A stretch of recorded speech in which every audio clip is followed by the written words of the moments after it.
নমস্কাৰ। আজি মই আপোনালোকক HS ছেকেণ্ড ইয়েৰ ই-বুকছ কেনেকৈ ডাউনলোড কৰিব পাৰিব দেখুৱাম। ডাউনলোড কৰিবলৈ আপোনালোকে ক্ৰোম ব্ৰাউজাৰত যাব, সাৰ্চ কৰিব AHSEC Assam higher secondary education কাউন্সিলৰ অফিচিয়েল ৱেবছাইটটো আহি যাব। ইয়াত ক্লিক কৰিব। ক্লিক কৰাৰ লগে লগে সাইডত আপোনালোকে দেখিব পাব ডাউনলোড ই-বুকছ। ক্লিক কৰিব। তাত ক্লিক কৰাৰ লগে লগে সায়েন্স, আৰ্টছ, কমাৰ্চৰ কেইখনমান কিতাপ দিয়া আছে। ফিজিক্স পাৰ্ট 1, সাহিত্য সৌৰভ, ব্যৱসায় অধ্যয়ন, আছামিজ। ফিজিক্স পাৰ্ট 1 ক্লিক কৰাৰ লগে লগে অটোমেটিক ডাউনলোড হৈ যাব।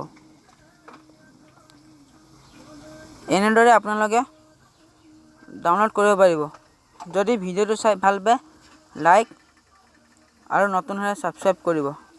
ধন্যবাদ।